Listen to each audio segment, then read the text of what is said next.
Hi, I'm Robert Kurtzman. I'm going to call Bill Sturgeon. They didn't come out so good. Hi, I'm Howard Berger. Greg Nicotero. 358, take one. And Cassie, hands up. Start. And action. We all worked under Mark Sjostrom, who was the key on the show. It was his project. And it was kind of the first time all three of us, we had worked together separately, Howard and Greg on Day of the Dead, and me and Howard had worked on a bunch of movies at Charlie Band's on Empire Pictures. It's very frightening, very scary. Don't be alarmed, because you see, it's only a picture. We met Sam Raimi on Evil Dead 2, working for Mark Sjostrom. One day, this strange little guy came in with crazy hair, and he had bed head, scratch his head. Yeah, buddy. And came in with Rob Tappert and Bruce Campbell, and Sam came in, picked stuff he liked, and added things, and put the witchy poo chin on the Bruce monster thing, and We just cut up our girlfriend with a chainsaw. Does that sound fine? Horrible.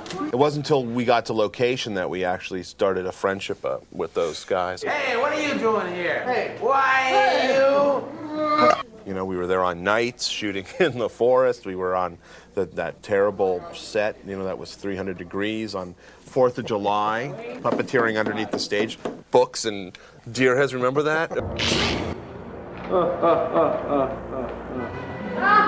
First of all, in order for me to get to you, I gotta stay low. no, but you can't hold me back, because then I have to push to get to you.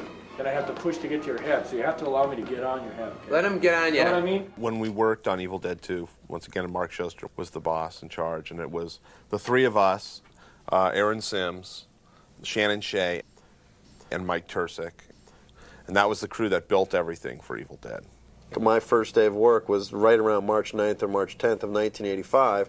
We prepped at Mark Sjostrom's studio in South Pasadena from March, April, and then May 10th or so, we shipped everything out from Pasadena to Wadesboro, North Carolina. This is it, guys. This Evil Dead prep is over. And then we shot like May 20th through August. Yeah, we were there 3 months. Here we are, ladies and gentlemen. Welcome to North Carolina. We have returned. The whole production was set up out of an old junior high school called Faison J.R. Junior. Faison High School. Yeah. That's right, J.R. Fraser. And they basically built the sets on their gymnasium. This is the evil hand grabbing Drake's face, and it's very scary. When we did Evil Dead 2, Sam drew his own storyboards. It was very interesting because we would be on set and we would say, now how does this shot supposed to work? He's like, well, didn't you look at my storyboards? I said, yeah. So I've recreated one of Sam's storyboards. This is That's actually, you did a better this job. is the possession of, this is the evil hand becoming possessed. You can see there's the clock in the background and the doorway, and that's the hand being possessed. And of course, this is Bruce Campbell. Right. I didn't draw his chin on that. But you got the furrowed brow, which means he's I have the evil furrowed too. brow. But so of course, and literally, sorry Sam, these were the storyboards we had on Evil Dead 2, and they were hilarious. And he would say, "Didn't you see my boards?" And we're like, "Oh yeah, well the hand it's evil because it's enlarged." And Ready? And roll, please. 199 apples. Page one. And begin the bladderation and start the... Turn it a little faster, a little faster, a little faster, a little faster, and that's it. one of the things too that we learned about Sam's going through production was his love for slapstick. He's a big Three Stooges fan. You get out of here, you stupid! There were gags that were lifted directly out of Three Stooges episodes. Readaptation of a scene from Three Stooges that I like. La, la, la, la, la, la, la, and they're getting a little pissed, so they grab grapes. Hit them with a salvo, boys. They put them in their elbows. They put the grapes, and he goes, oh! Only this is the horror version of it. The scene where they jump on the trap door and the Pee-wee Head's eyeball flies out and zips across and goes into Cassie Wesley's mouth. That was a Three Stooges gag.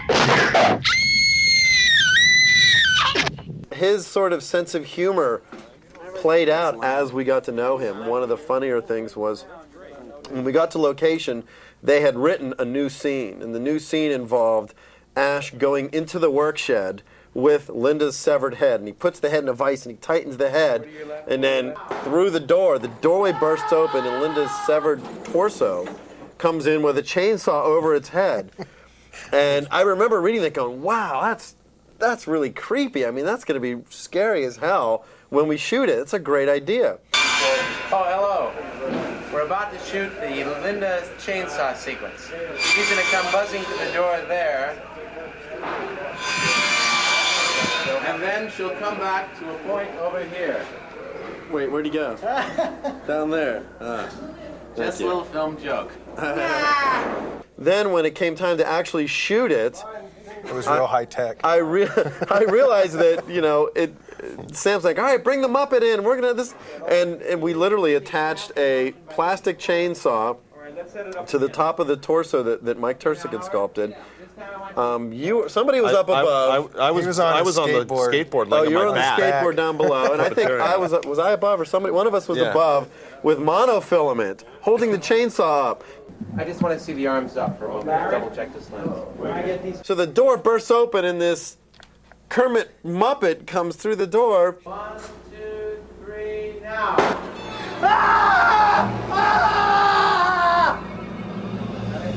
I just sat there and I went, well, this isn't really as scary as I had imagined. But then again, Sam wasn't really going for, all-out scares. Spin the dummy, spin it. A little wilder. Higher on the dummy. All right, got it. Still, to this day, Howard and I laugh about it. Even now we have your darling Linda's soul. We started with a face cast of Linda, Denise Bixler, and we knew what we needed to make for her. We had to do this makeup on her and the severed head and this rotted body and all this stuff. So she came in one day. Oh, God! It's like somebody just went in my ear. And we used this material called alginate, which is a dental material. If you ever had your teeth cast, that's what they use. This is disgusting. It's so cold. Mixed it up, covered her head, and then did her body sections and all that stuff. Then we had to do a full upper torso nude cast, which was fun.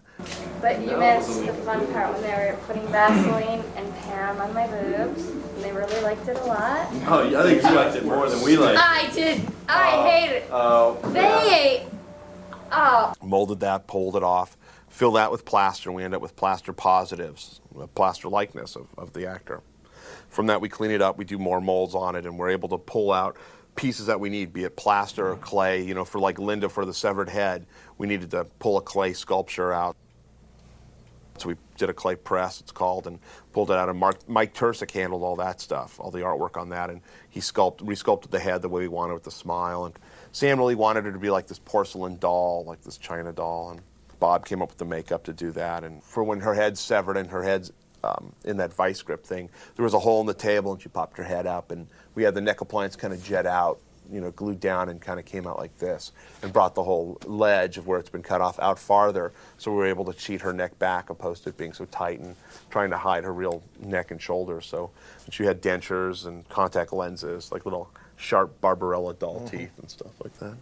And we had different things, like the head that gets lobbed off was just like a material called 1016, which is a semi-rigid, self-skinning urethane foam. That gets painted up and the hair work gets done. There was a wig on it, and we hand-punched all the hairline and eyebrows and stuff like that. And for the decapitation, we needed to rig it with blood. So we ran blood lines, and we make our own blood out of Caro syrup and food coloring and all that stuff, and rigged it on set and dressed it and attached the head and lobbed it off with the shovel. And I remember I was up there throwing the head down, and we had to roll the head directly right into the camera, and we did take after take, finally got it. But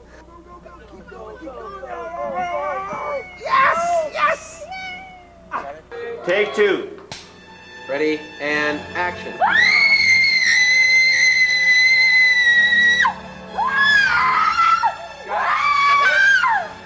Okay, that we were getting some good stuff. Right? One thing we were always aware of, was red blood is bad. Anytime any of our characters were killed, there was black blood, there was green blood, there was dark red blood, there was yellow blood. But at that time, the consensus was red blood would be bad for the ratings board. The ratings board isn't going to want red blood, so let's come up with different colors. So even when Bruce chops his hand off, and we don't see the actual chainsaw coming in and making contact, but we pan away and we sprayed a little blood up onto his face. But all of that stuff was done with the intention to make it a little cartoony for the ratings board, as well as that was, where Sam was going with it. All right, we got it. Anytime I would have the camera on Bruce and Sam, or Bruce and Rob or somebody, they'd be talking, they'd just stop and go, hello. What we're prepared to do here is a very scary scene. You know, we're about to shoot a very dangerous scene, Greg. So, watch out. And they would always go, we're going to hook a cable right up to Bruce Campbell's chest right here and pull him through the car. We're about to shoot a very dangerous stunt with Bruce Campbell. We've attached a line to his throat. Yes, I will be lying on my stomach. He's usually lying.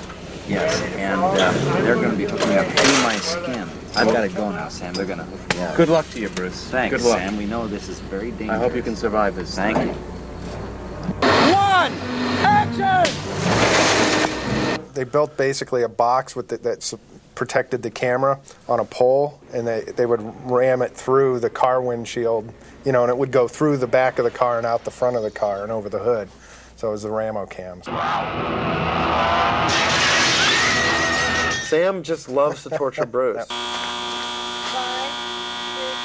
7, 8, 9, 10, 11, 12, 13, 14, 15, 16, 17, 18, 19, 20, 21, 22, 23, 24. And kill your paw.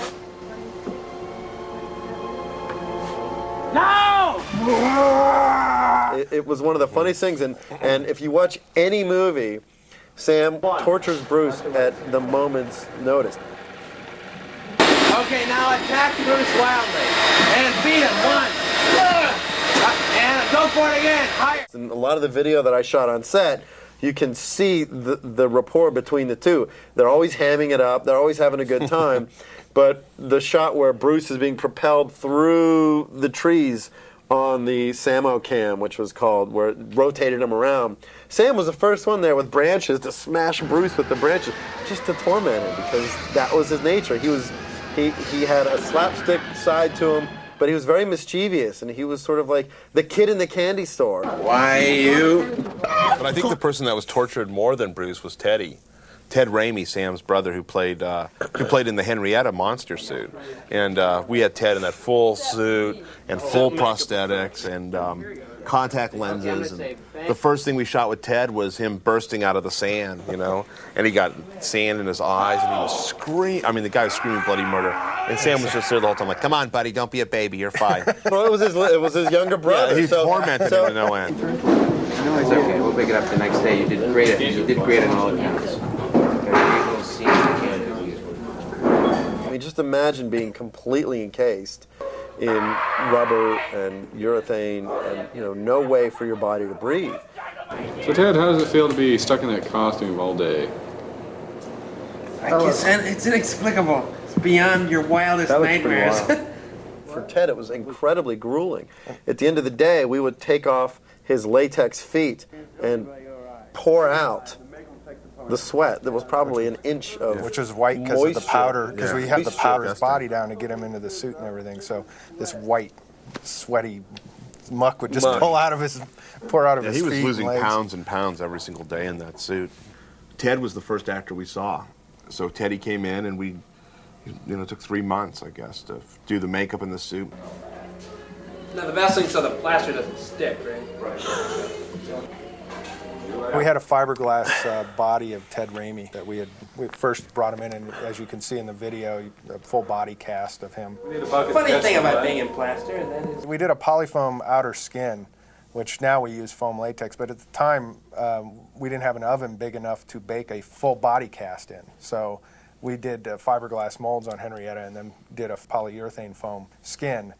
Underneath that, then we did a bean suit, which is it's a bunch of sacks filled with lentil beans, right? Mm-hmm. They're all sewn and hanging in various areas on an undersuit that the actor puts on, and then our skin goes over that And that way when they move around, you get some jiggly motion, you know, in the breasts or in the belly. I don't feel too good. I think I gotta sit down. Say, there's lentil beans down here. What gives? Get your hands off me. Fresh. We brought everything with us unpainted, and Mark painted it in the shop. So we'd go to set, the three of us would go to set and execute the gags, and Mark would be in the shop, you know, painting. And I think we had 2 suits and a dummy that we used when it got its head cut off. so, you know, it took about 3 months to put all that together. Hey, Kathleen, how many hours did you say it was had to go on? 2 hours. 2 hours, huh? Listen, Yeah, I'm just I need you so I feel to like I'm- bite and start pulling back just a bit with her hair. When you feel you've got a clump, start pulling back a bit. Okay. Then we did a reshoot where Bruce first turns evil, he lands in the water and he comes up, he's evil. Sam wanted to do a transformation in the eye, so seeing the eye change from Pre-morphing. And yeah, pre-morphing. So Bob built this oversized head of Bruce. It was, you know, a liquid-filled eye, and he on cue injected milk into it, and it would cloud over. swirled on it.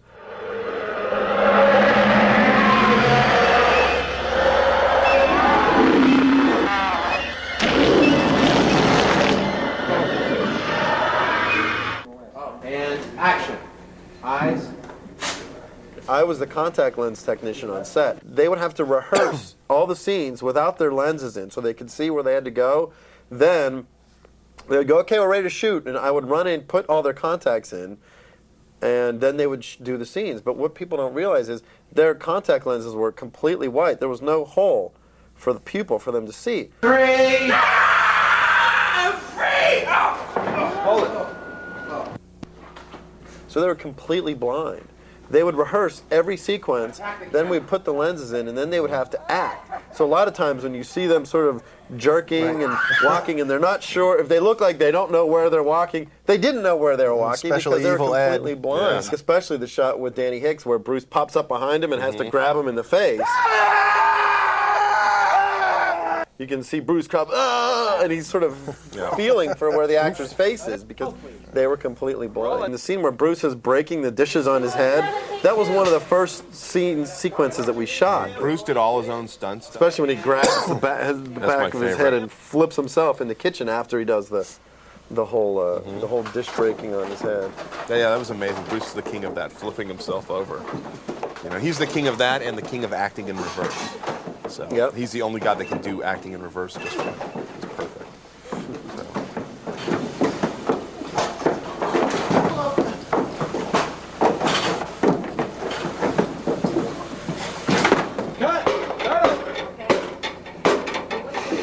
This is a plate shot.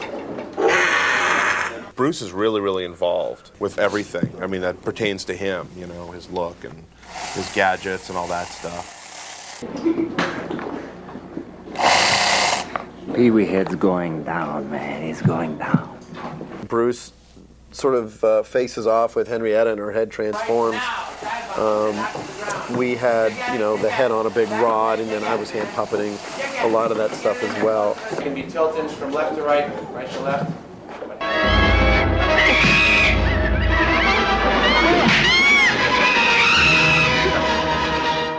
One time we cut a hole in the floor, and I had my hand through the bottom of the floor. It was a shot where they lower the bucket, which says farewell to arms, they lower the bucket over the hand. And my hand was there, and Don't be afraid of hurting him. He likes it. boy, oh boy, Bruce tormented me because he knew it was me, kept stepping on my fingers. And when you're like this for 45 minutes, all the blood rushes out of your hand and you're numb. those And I'm fingers. like, okay, this is great, we should shoot this now. And every time Bruce would go, can you feel that? grinding. And I'd just step on my fingers constantly. We were cutting holes in the floors all the time. The scene where the evil hand is running around. There were so many camera tricks and so many set pieces. You know, they built a piece of the floor that one edge was about 2 inches higher than the other. So when the camera would shoot across it, you wouldn't actually see that there was a hole in the floor. And we had actors with stump appliances running their hand along the floor. More spider leg, more thumb action. Lower on the wrist.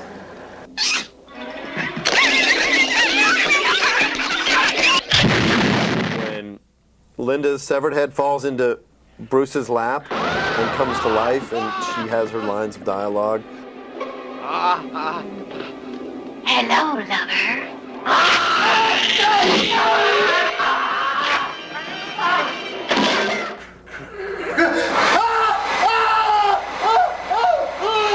We had to work with not only the director of photography, but also the art department. What we ended up doing was we dropped a fake head of the actress into his lap. Then when we cut over Bruce's shoulders, Bruce was actually on his knees, and we had built a phony rocking chair and a phony pair of legs with the pants on it so that the actress could put her head up through a hole in the pants so that it looked like her head was sitting in his lap. But in reality, they were both on their knees, and Bruce was slightly elevated. So at that point, it looked like her head was alive in his lap. So in that instance, you have to deal with the art department, you have to deal with the wardrobe, then you have to deal with your director of photography to make sure that there aren't any areas, oh wait, we can see her leg there, or we can see her hand there. And most of the time, that's really the way that it works.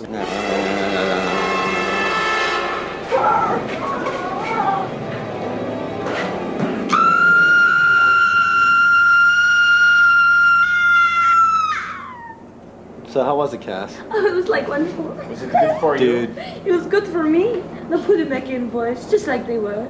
this is the camera. This is how it's going to work. See that platform there? Well, what's going to happen is they're going to pull this rug full of leaves with Cassie's head just over the opening to make it simulate, of course, that the ground below her is moving. We're going to make it 2 seconds worth of screaming and 3 seconds worth of...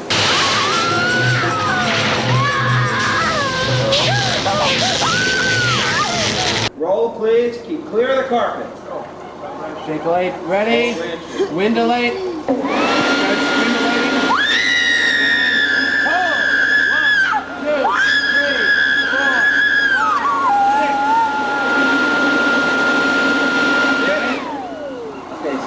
Head up, we'll pull the carpet back. Bernhard, who did all the physical effects, you know, all the bloods, all the spraying bile out of the holes in the walls and the creaking doors and that kind of stuff. A lot of it was making gelatin heads so when Bruce shoots the head at the end of the movie. We shot that at like 500 frames a second, and we blew that thing up. It was a big gelatin head. I'll swallow your soul! I'll swallow your soul! Swallow this. Sam likes to come up with a lot of stuff on the set, you know, improv a lot of things, and so we always had to be ready for that, you know, and we kind of knew that if we had the duct tape, super glue, and monofilament, we could pretty much pull off anything Sam wanted, you know. If you're in the shed where Linda's severed head is put in the vise, right above the door is a Freddy Krueger claw that Sam threw in there. There's a little homage to Wes Craven.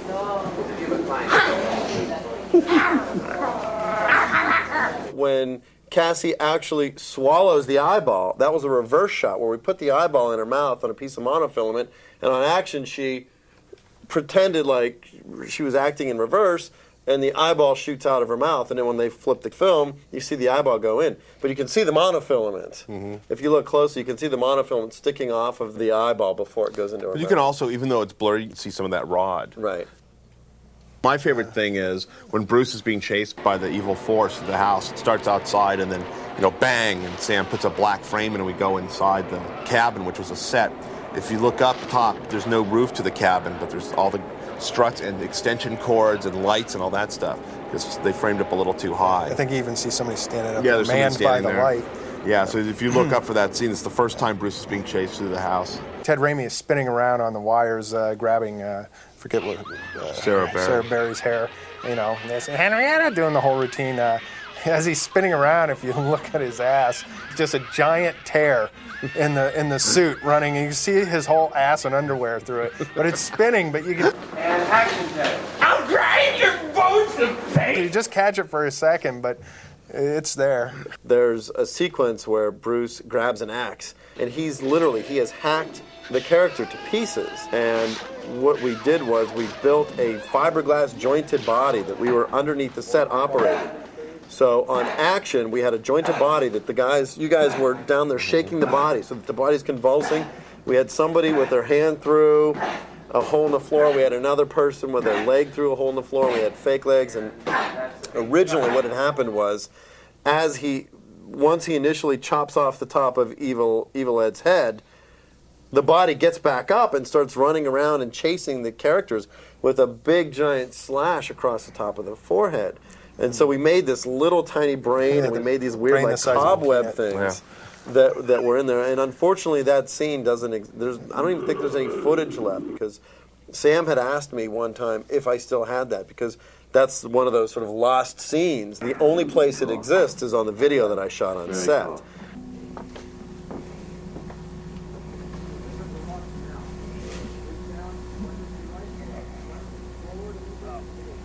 now I got you. Pick it up.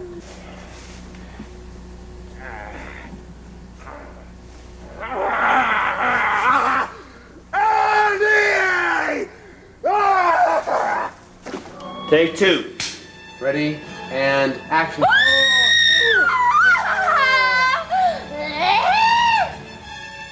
Cut it. Bill Paxton told me a story on Simple Plan that James Cameron woke him up one day and like honked the horn in front of his house and said, "Come on, we're going to the movies." And he's like, "Oh, what are we doing? What are we going to see? You got to see this movie, Evil Dead 2." And him and James Cameron went out to see it. And that's where his introduction to Sam Raimi was for Bill, was Cameron dragging him out to see that. We work with Robert Rodriguez all the time, and when Robert found out that we had done Evil Dead 2, he was like, I didn't know you did Evil Dead 2. I said, yeah, look, as a matter of fact, here's all the video that I shot on set. So we spent one night watching all of it, all 6 hours. He came over to my house and he's like, oh, I want to see more, I want to see more. High Fidelity, that's out with John Cusack, they have a whole banter back and forth about Evil Dead 2 being the greatest movie ever made. Aside from knowing Sam's lingo, a lot of other directors will reference Evil Dead 2 in the same way. Frank Darabont kept saying, no, it's got to be, like a sort of like a brow piece, and maybe this sort of like kind of weird eyes, and sort of, like Evil Dead 2. And he looked at us, and I said, oh, so you want a horror hag? Because Sam's script sense would say heinous horror hag, number 1 or number 2. And he said, yeah, exactly, I want a heinous horror hag as a test. So it was just kind of funny that even in that respect, on the Green Mile, we have a director who's referencing Evil Dead 2 in terms of a specific look. Oh man, that's very cool. More horrifying. It was like being at summer camp, being on vacation on this film, and we didn't really get sick of it because we were having so much fun. God, what are you doing? We all made, I think like $300 or $400 a week. But those were the days we were doing it because we loved what we were doing. We were there to have a great time, which we did, and do all the effect stuff and all that, and it was one of the more memorable shows, I think, for us, for the three of us. It was a blast, and it'll never be that way again. Chassis, cheat, and with Rick a little bit this way, actually. Okay, good.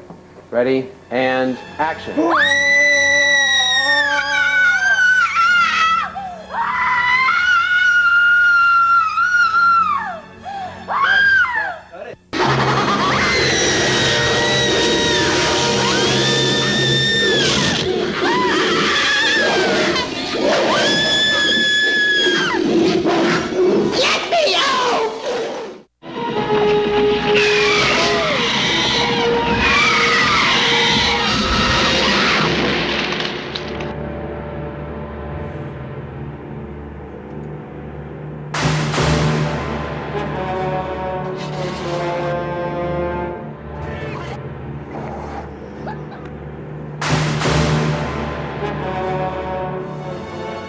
Killed the baby.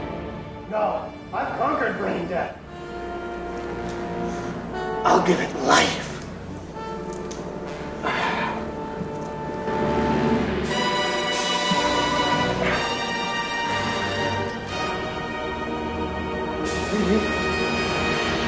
Five seconds. Reanimation at 5 seconds. Oh my God, I've done it.